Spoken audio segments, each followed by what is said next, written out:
Hey guys, welcome back to another episode of Scrapologist. Dylan here, and today we're going to be going over UFC 262, this weekend's UFC card. We're going to be previewing Chandler versus Oliveira and some other interesting matchups on the card, so stay tuned. Of course, our sponsor for today's video is Badge of Honor Clothing. Big shout out to Shazil and Alex and the guys over at Badge of Honor, all the designs, everything they do for this channel. If you guys go check out their clothing, it would mean a lot to me. Go ahead and buy a shirt and get ready for those hoodie drops. UFC 262 is upon us. Today's Thursday, and barring any weird last minute changes with weigh-ins or positive COVID tests popping up, I think we have a card in place here. So sadly it is missing that Diaz versus Leon Edwards matchup.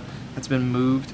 It would have been a pretty crazy card overall if it had added that, but we are going to just break down some of these matchups and what makes them interesting in my opinion. So first we're going to get started with the prelims, but before we get into the card, I just want to say this morning I received the news that an NC North Carolina martial arts legend and certified triple OG Rick Davis had sadly passed away.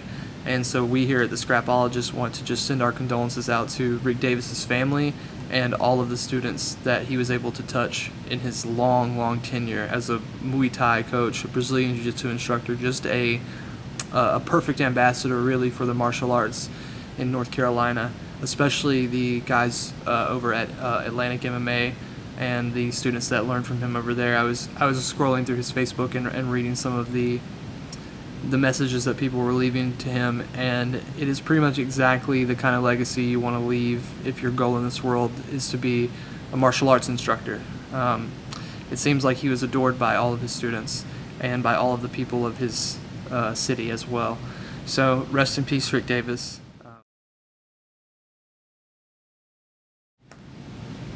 And so our condolences here go out to the family, friends, and students of Rick Davis during this extremely trying time for them, and that we mourn with them as well. Alright guys, thanks for hanging on through that. We're going to get started by talking about the prelims. Right off the bat, let's talk about NC again. Jamie Pickett, whose last fight outside of the UFC I actually commentated at Next Level Fight Club.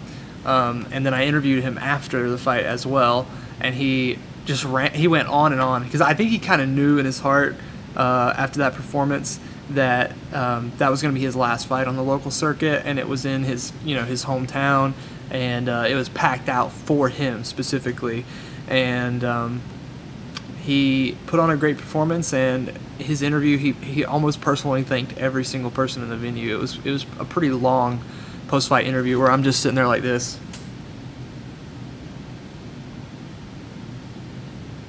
And it's like 5 minutes, and I start to take the mic away.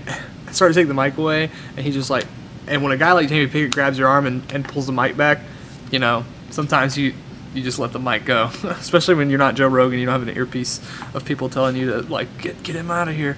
But he was the main event. It was the last fight of the night, so just a little funny story I thought I'd share with all you guys about Jamie. But he's making the walk to the big show.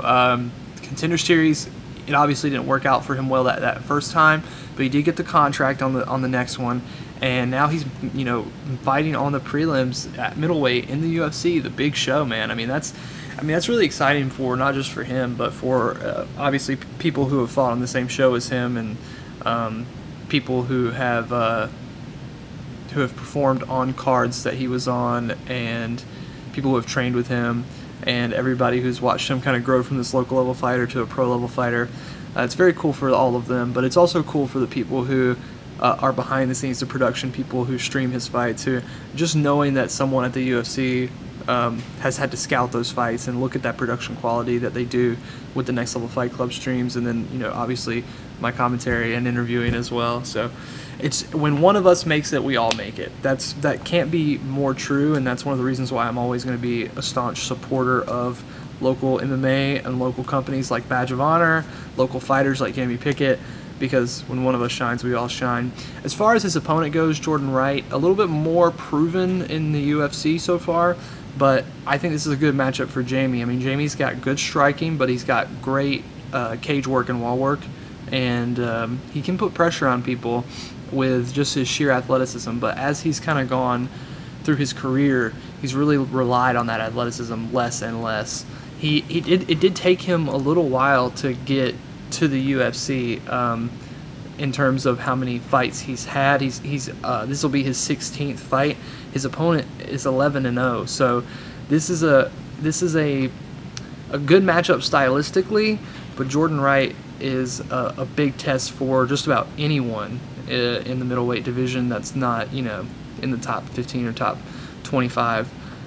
As far as this cutthroat trying to get to that level, he's a good test, a big test. So I'm interested to see if Jamie can really put it together against him, because he does have a significant reach advantage, and I think that that could pay dividends with the kind of jab that Jamie has, especially. Outside of that, Lando Venata's fighting again. He's never been in a boring fight. He's a big favorite against Mike Grundy, who I haven't seen fight in a while. Not really too interested in that fight, because the thing about a Lando Venata fight is it's going to either be a fight of the year contender or at least a fight of the night contender, or it's going to be pretty boring as you watch Lando try to get stuff off and eventually get tired and stop trying to get stuff off. So other than that, Antonia Shevchenko, the sister of the Bullet, is fighting Andrea Lee. Interesting fight. I really don't I don't know how many fights Shevchenko has in between her and a top 3 spot. She says that she wants to be a champion like Valentina, but they're never going to fight each other, obviously. That would just be a farce.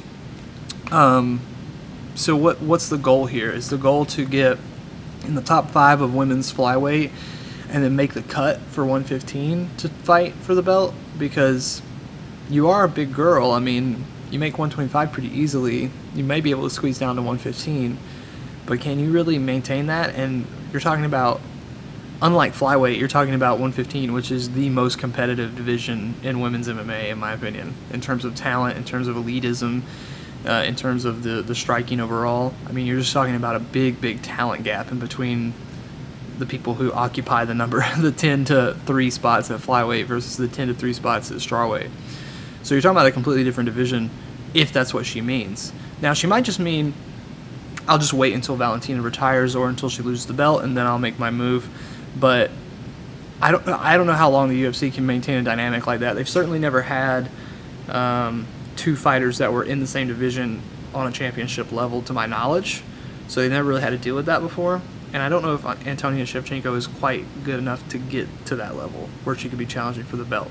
But Andrea Lee is a good way to find out if she's ready for that top 10 opponents now. Andrea Lee had a long tenure outside the UFC, and I remember it was kind of a big deal for the UFC when they got her in terms of MMA news world. But she's really fizzled against higher competition. So Antonia Shevchenko, in my opinion, should walk through her, at least from what I've seen. So the main event, or the people's main event of the prelims, is Jacare Souza versus Andre Muniz, Brazilian versus Brazilian clash. Muniz is dangerous, man. This if Jacare's chin is not up to snuff, if what we saw in the Kevin Holland fight is kind of an indicator of where Jacare is at right now chin-wise, I think we'll probably see Andre Muniz be able to really hurt Jacare. There was, it wasn't that long ago. It was Conor versus Aldo, I think, where Jacare fought Yoel, and those two guys were both nightmare matchups for everyone in this division, and no one really wanted to fight them. And now all of a sudden, Jacare has become kind of the gatekeeper, essentially, of the middleweight division, of the middleweight kind of. Let's see where he's ranked right now. He's not even ranked, I don't think. He's not ranked on the UFC's website, anyway.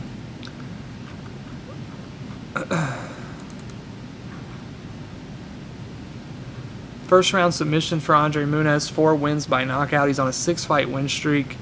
Could we see kind of a Brazilian throwdown on the ground with some nice jiu-jitsu? I hope so. God, I hope so. Wouldn't that be nice? But yeah, Jacare is the twilight, man. It's the twilight of his career. it would be nice to see him try to get, you know, a signature win for him. But I don't think this is the beginning of a new championship run for him. If I had to guess, I would say this is more like the beginning of the end for Jacare. But the odds are pretty nice for Jacare, I will say. I don't know if people are sleeping on Jacare because of just the Kevin Holland fight, but 118 on Jacare, on a big name like Jacare, that's not terrible if you're looking to hit like a decent, you know, parlay or something like that. But that's pretty much it for the prelim cards, guys. I mean, like I said in my first video, the UFC is not really doing super cards anymore. They just don't have the talent spread, and they just don't have the availability of international fighters in that way like they used to. So yeah, we're not really going to be seeing a crazy big blowout, blow the doors off the place card like UFC 217 or, you know, I believe it was 217. UFC 217, Bisping versus St. Pierre. Let's see if I'm right. Yep, UFC 217, Bisping versus St. Pierre. That's a crazy card, not just from the top main card all the way down. It's crazy matchups. And they don't really make matchups like that anymore that, you know, are going to move the division along significantly and are interesting between two guys that are going to make it exciting, but also define where they are in the division. It's not really about that anymore. It's kind of just about rankings now. But, you know, Diego Ferreira and Gregor Gillespie's fight last week is a good example of what can happen when you do match make in a way where you're like, we need to kind of define where these guys are in the division right now, because, you know, Gregor is coming off of a long layoff after getting knocked out, and Diego's kind of surging right now. We need to figure out, you know, how good he is really. So that fight is good, because even though it's on the prelims, it's a fight where you're going to learn a lot about where those two guys are at the division and maybe the future of the division. Now it just seems to be about making the guys who lose fight down and the guys who win fight up in rank. And that creates for more of a system that's like the best versus the best. But then when you get to the top level, the elite level, and the championship level, the UFC starts making matchups in a different way, where it's all about selling pay-per-views, and it's all about creating pay-per-view buys and interest in the matchups. And my opinion on why they switch it, obviously, is because the marquee is what sells the fights. The poster is what sells the fights. So they don't really care about having 2 good fights or even a 3-fight title card with nothing but stinkers on the rest of the card, because the 3 title fights is what sells the card, right? So not exactly the most blow your hair back exciting card of all time. But the Jamie Pickett fight and the Jacare Souza fight, obviously for Jamie I'm a little bit biased, but, you know, for that Jacare Souza fight, I mean, I've never seen Jacare Souza in a boring fight, just like Lando Venata. I've never seen Lando Venata really get into a boring fight until he gets tired. But when he got tired and Bobby Green got tired, they still had like a fight of the year contender where they were just like fighting in a dream, just like slow-mo punching. But yeah, even those fights can be entertaining. So I don't think we're in for a boring night at all, but not a star-studded event. Moving on to the main card here, Matt Schnell versus Rogerio Bontoren. This has been an interesting one for me coming up, because Schnell is so good, and in my opinion, he's pretty underrated. He's a big favorite in this fight, but in my opinion, not favored enough. Rogerio, he's from Uruguay, I believe. He's one of the first UFC fighters to make it to this level from Uruguay. Lots and lots of submissions from him. He's a big submission threat. He got his last win by RNC. He's got not great takedowns. Like that's going to be the really big defining thing in this matchup for Schnell, in my opinion, is that Rogerio Rodrigo, is that, I mean, let's see. I wonder if it's Rogerio. Bontoren he's got good jiu-jitsu, but he doesn't have great takedowns. I think his takedown accuracy is like 5%. He's got something like 20 attempted takedowns and 1 successful takedown. So while he can get the fight to the ground, if he can get the fight to the ground, rather, it is usually a nightmare for his opponent. However, Matt Schnell has much better wrestling, and usually guys that have really good wrestling also have really good takedown defense. So let's take a look at the defense. Yeah, 53% takedown accuracy for him. So, you know, he I think that what will happen is unless Bontoren has a really, really good opportunity to take the fight to the floor, Schnell's on a win streak. Schnell's going to be able to defend the takedown. Schnell is a little bit bigger as well, longer reach. I mean, I think I'm going to go with Matt Schnell here. I don't know if I necessarily am going to make this a picks channel, but I'm in the mood to make some picks today. So let's talk about some picks here. So next up, we've got a featherweight matchup between Shane Burgos at number 9 taking on number 13 ranked Edson Barboza. Hurricane Shane only really lost to Calvin Kattar in a great fight, by the way, and he just lost to Emmett. Yeah, Josh Emmett on the return. So he's had really great performances, and his boxing's obviously crispy. I really can't believe he's at number 9 sometimes, because he's kind of beaten everyone that he's come up against. But then again, his last win was against Americani. But so was Barbosa's on the return. I think his comeback to featherweight was against Americani. Makwan Americani, I think, you know, he gets kind of flack for not being very good, but I think he's quite underrated. And to do what you do, both of these guys did to him in terms of the domination, is pretty impressive. The thing about Shane is that he got that crucifix on Americani and just started lighting up the ribs, and that's really where things kind of turned around. I don't think you're going to be able to get down on the ground like that with Edson, and we all know what Edson does in the striking. Justin Gaethje, like I said in I think my last video or the video before that, Justin Gaethje really had the playbook for dealing with Edson, which was just essentially get right in his grill where he cannot kick you and keep him pushing back, because if he's allowed to kind of like plant and calculate and kind of really, really dial in his leg kicks and his body kicks and stuff like that, then you're going to have a nightmare of a time. Luckily for Shane Burgos, he's one of the most aggressive strikers in the entire division. So I think that this is a pretty swell matchup for Shane Burgos overall, and I think that Edson could have a serious problem on his hands if he gets backed up to the fence early by Shane, because Shane can unleash that boxing along the wall in a big, big way, and it could be the end of Edson Barboza for that night.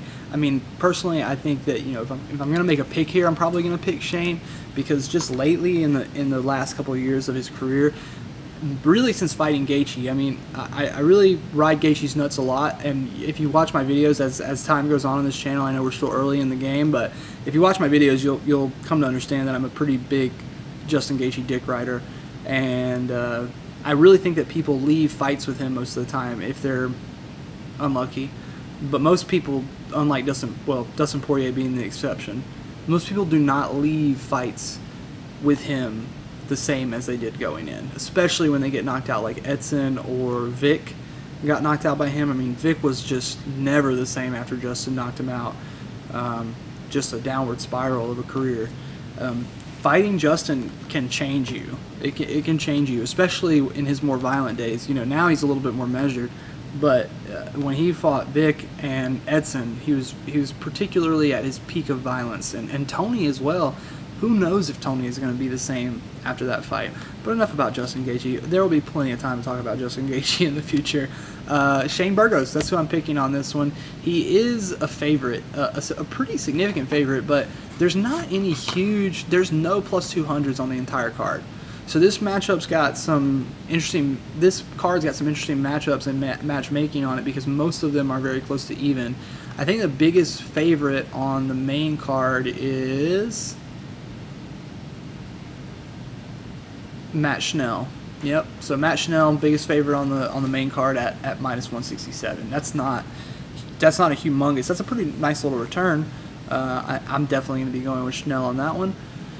Caitlyn Chukagian, the blonde fighter, taking on Vivian Araujo in a flyweight bout.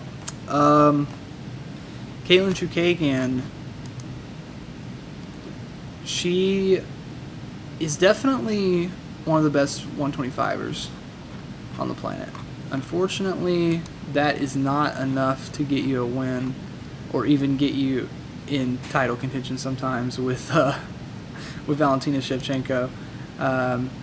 She did beat the other Shevchenko after losing to Valentina. So now she's right back at number 2. She just beat Cynthia Calvillo, which I guarantee you the matchmakers were like, no, what are we doing? We can't have Chukagian fight again for the belt already.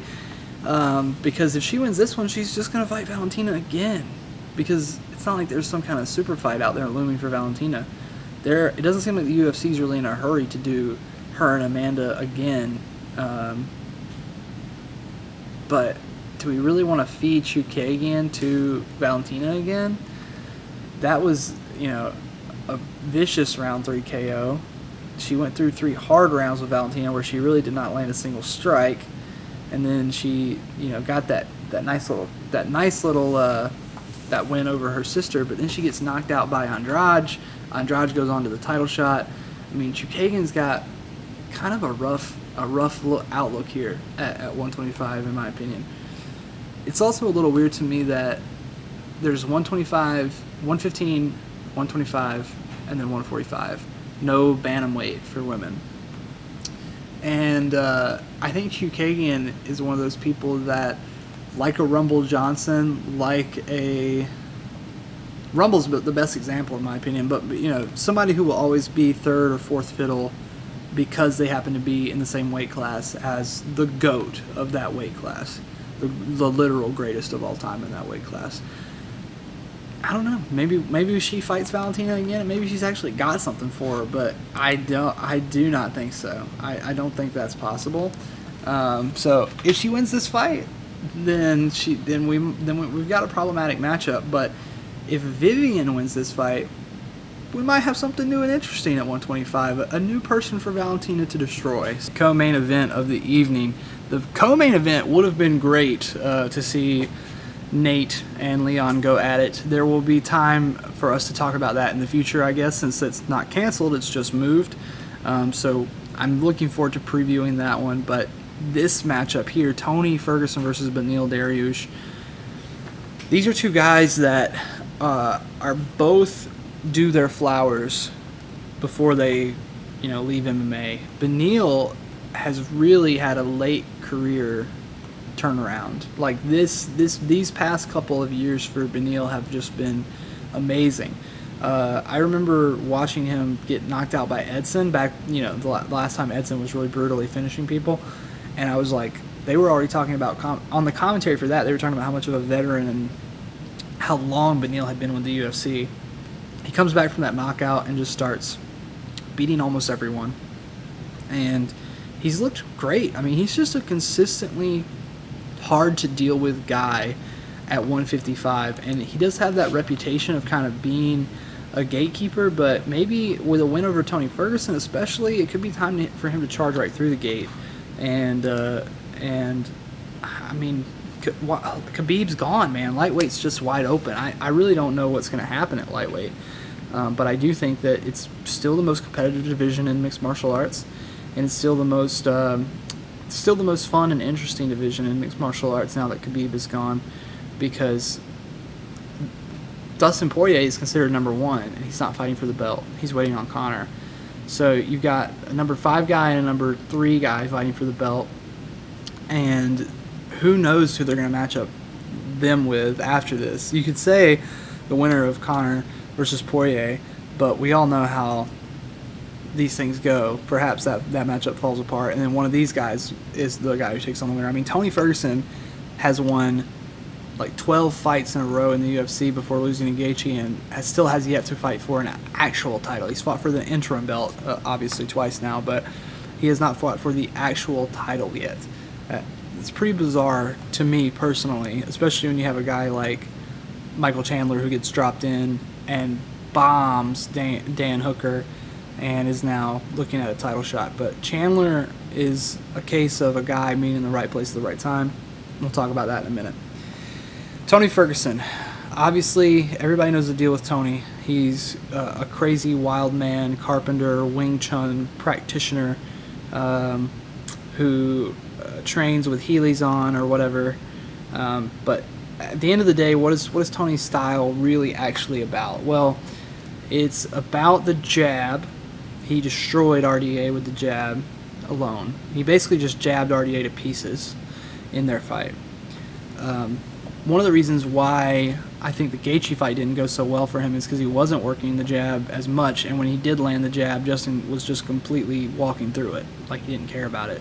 And normally when Tony jabs guys and starts jabbing them and moving around them, they kind of freeze up and they start getting defensive in their boxing. But if you match his jabbing and probing with just raw forward aggression, and you can actually take those jabs in the face like Gaethje did, then you can kind of overwhelm him. And Tony's known to have a good grappling game, but he doesn't have great wrestling. Not in the MMA sense. He's obviously a college wrestler and has the ability to do that, but I don't know if it's just over time, since he started training for MMA, he got away from that more and more and working on his striking more and more, or working on just his pure jiu-jitsu more and more.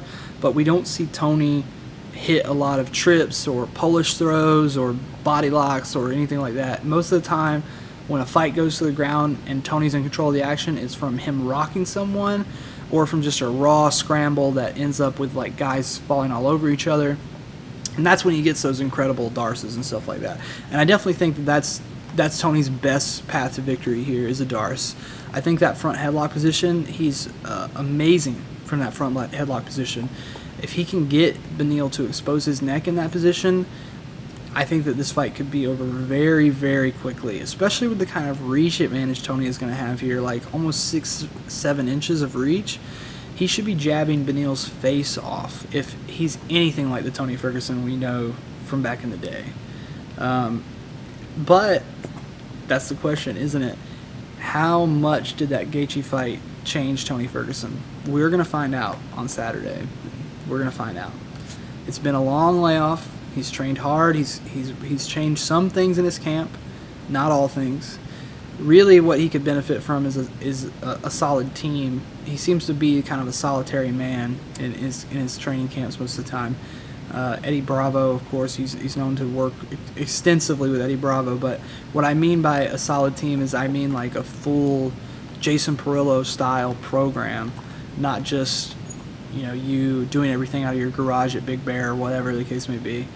So Tony, if he doesn't look great here, then even if he wins and doesn't look great, like it's a kind of a boring decision, but he wins, probably not going to see him fight again for the belt.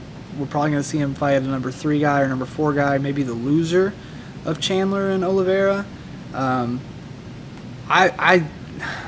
There was a time like 3 years ago where I would definitely say I want to see Michael Chandler versus Tony Ferguson more than anything in the world, but I don't know now. I don't know after the Gaethje fight. I can't undersell how much the Gaethje fight affected my opinion of Tony as a fighter. Not in the sense that I feel negatively about him. I just feel like things have changed. Those 12 fights, the injuries, everything he did to try to get to where he is now has kind of started to catch up with him. And in the fight versus Justin, he took a lot of damage and kept coming forward, like a lot of damage. It reminded me a lot of Rory versus Robbie in terms of just the it was almost like when that last little exchange that they do where Justin hits him really hard in the nose, there's almost that moment where Tony's just like in disbelief, like, no, I can't be, my body cannot be shutting down right here. This can't be but it is, Tony. It is. He took way too much before that. And so, overall, I think this one is going to be the hardest one for me to say this guy's going to win or this guy's going to win, because Tony's such an X factor. His condition is such an X factor. The Beneil's surge late in his career is an X factor. Tony's an underdog. I don't know when the last time Tony fought as an underdog was. I didn't go back far enough to look, but I certainly did not see that. And I remember when I bet on Justin that Tony was the favorite. So it's been a while for Mr. Ferguson since he was the underdog. That might be recency bias because people just saw him get finished not too long ago, a year ago. But we shall see. Tony Ferguson, I wish you all the best of luck in this matchup. At the end of the day, I think I'm going to go with my heart, and my heart says Beneil. Might come back to bite me on the recap. We'll see. Talk to you guys on Sunday about that. All right, main event. Michael Chandler, the Bellator phenom, coming into the UFC, bombing Dan the Hangman Hooker and knocking him cold. Now inserts himself into the right place at the right time, into the title picture for the UFC. I mean, I can't help but respect Michael Chandler and everything he's accomplished in his career. I mean, 10 years ago, he beat Eddie Alvarez for the Bellator Championship. And now a decade later, and so many fights, and not just fights, losses. Many losses on his record in that time. He is finally fighting for the greatest prize in mixed martial arts. And he's up against someone that, in my opinion, could not be a worse matchup for him. Michael Chandler's got, I wouldn't say great striking. He's got striking, and he's got power. The boxing and the wrestling has been kind of coming together for a long time for him, but when I watch training footage of him, it seems like he's always wrestling. And I think that that's going to be the biggest factor for him in terms of his defense and keeping the submissions at bay. He's going to really, really have to rely on defensive wrestling because Oliveira is not exactly a takedown artist, a phenom, but he is somebody who, when he gets you on the ground, you're in for a bad evening. And I don't think Michael Chandler's ever been on the ground with anybody as good as him. Oliveira is another guy who has been at this for 10 years and deserves this fight more than I can express. 29, 8, and 0. A lot of fights. Most of them in the UFC. Most subs in the UFC's history. Obviously, we know what he brings to the table in terms of how he can finish Chandler. He can guillotine him, he can triangle him, he can do almost anything that you've seen in a Gordon Ryan video he can do to Chandler. The question is, what's the chin like on Oliveira these days?